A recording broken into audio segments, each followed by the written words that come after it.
Hello bachcho, let's read this given question. So the given question says that a particle is moving horizontally with a constant acceleration. तो देखिए बच्चों, question में हमें क्या कहा जा रहा है कि हमारे पास एक पार्टिकल है जो हॉरिजॉन्टली मूव कर रहा है कांस्टेंट एक्सेलरेशन के साथ। तो हमें दिए हुए 4 ऑप्शन में से करेक्ट आंसर फाइंड आउट करना है। तो इस क्वेश्चन को सॉल्व करने के लिए हमारा की कंसेप्ट क्या रहेगा, Newton second law. Newton second law के हिसाब से क्या होता है, F is equals to M A होता है। तो अब देखते हैं हमारे चारों ऑप्शन की, चार ऑप्शन हमें क्या कह रहे हैं। तो सबसे पहला ऑप्शन अगर हम पढ़े यहाँ पे, तो फर्स्ट ऑप्शन में क्या कहा गया है, the sum of the horizontal components of a forces acting on a particle is not zero. तो देखिए बच्चों, क्या कहा जा रहा है फर्स्ट ऑप्शन में कि कोई एक पार्टिकल है जो एक कांस्टेंट एक्सेलरेशन के साथ मूव हो रहा है। तो यहाँ पे हम शो करेंगे कांस्टेंट। तो एक्सेलरेशन क्या है, कांस्टेंट है। और हमसे कहा जा रहा है कि ये जो पार्टिकल है इस पे जो भी हॉरिजॉन्टल फोर्सेस लग रहे हैं वो उनका सम जो है वो जीरो के इक्वल नहीं है। तो अब देखिए यहाँ पे मान लीजिए यहाँ पे कोई फोर्स लग रहे हैं कुछ ऐसे, तो ऑफ कोर्स यहाँ पे इनका सम इफ अगर F1 प्लस F2 ये जीरो आ जाता तो क्या हो जाता, ये अगर इक्वल्स टू जीरो है तो एक्सेलरेशन भी क्या हो जाता, जीरो हो जाता। क्योंकि हमने की कंसेप्ट में क्या देखा है, F is equals to M है। तो ये एक्चुअल में क्या होता है, F net is equals to M into A net. अब देखिए मान लीजिए अगर ये ही जीरो हो गया, जो टोटल फोर्स है, जो नेट फोर्स है, अगर वो जीरो के इक्वल आ जाएगा तो एक्सेलरेशन भी क्या हो जाएगा, जीरो हो जाएगा। और क्योंकि हमें क्वेश्चन में ही दिया है कि पार्टिकल एक कांस्टेंट एक्सेलरेशन के साथ मूव हो रहा है, मतलब कोई ना कोई फोर्सेस यहाँ पे एक्ट होने चाहिए तभी एक्सेलरेशन की कुछ वैल्यू आएगी। इफ सभी फोर्सेस का सम जीरो हो गया तो एक्सेलरेशन की वैल्यू भी क्या हो जाएगी, जीरो हो जाएगी।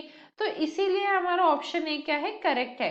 अब ऑप्शन बी को देख लेते हैं। बी में क्या कहा जा रहा है, the sum of the vertical component of the forces acting on the particle is not zero। अब ये फिर से पार्टिकल है जो एक कांस्टेंट एक्सेलरेशन के साथ मूव हो रहा है बट हॉरिजॉन्टली मूव हो रहा है। ये जो पार्टिकल है ये कैसे मूव हो रहा है, हॉरिजॉन्टली। ये हमें क्वेश्चन में गिवन है कि ये हॉरिजॉन्टली मूव हो रहा है।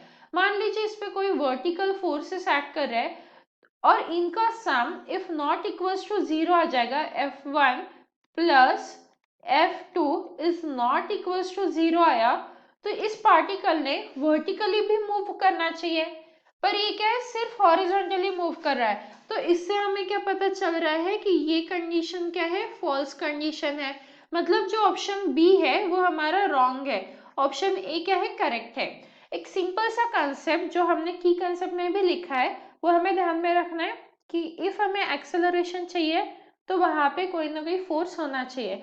इफ नेट फोर्स मतलब सभी सम करके अगर नेट फोर्स जीरो आ रहा है तो एक्सेलरेशन भी जीरो रहेगा। तो फर्स्ट ऑप्शन में हमने यही देखा कि हॉरिजॉन्टल वे में अगर हमें एक्सेलरेशन चाहिए तो हॉरिजॉन्टल फोर्सेस का sum not equals to zero होना चाहिए। वर्टिकल वे में कोई भी एक्सेलरेशन नहीं है तो इसीलिए इनका सम जो है वो इक्वल्स टू जीरो होना चाहिए। अब वही सी कंसेप्ट में देख लेते क्या कहा गया है, the forces acting on the particle are not in equilibrium. तो ये तो करेक्ट है ना, क्योंकि अगर इक्विलिब्रियम में रहा, देखिए इक्विलिब्रियम का मीनिंग क्या होता है कि सभी फोर्सेस क्या है, बैलेंस हो रहे एक दूसरे से। इक्विलिब्रियम मतलब बैलेंस कंडीशन। अब बैलेंस कंडीशन मतलब बैलेंस कब रहेगा, जब हर तरफ से लगने वाला फोर्स एक दूसरे को कैंसिल आउट करेगा। मान लीजिए ये F1 है, ये F2 है। If F1 is equal to F2 रहा तो क्या हो जाएगा, ये बैलेंस हो जाएगा, ये पार्टिकल कहीं पे मूव नहीं करेगा, तो ये इक्विलिब्रियम है। और अगर ये पार्टिकल कहीं पे मूव नहीं करेगा तो हॉरिजॉन्टल एक्सेलरेशन कैसे एक्ट होगा वहां पे।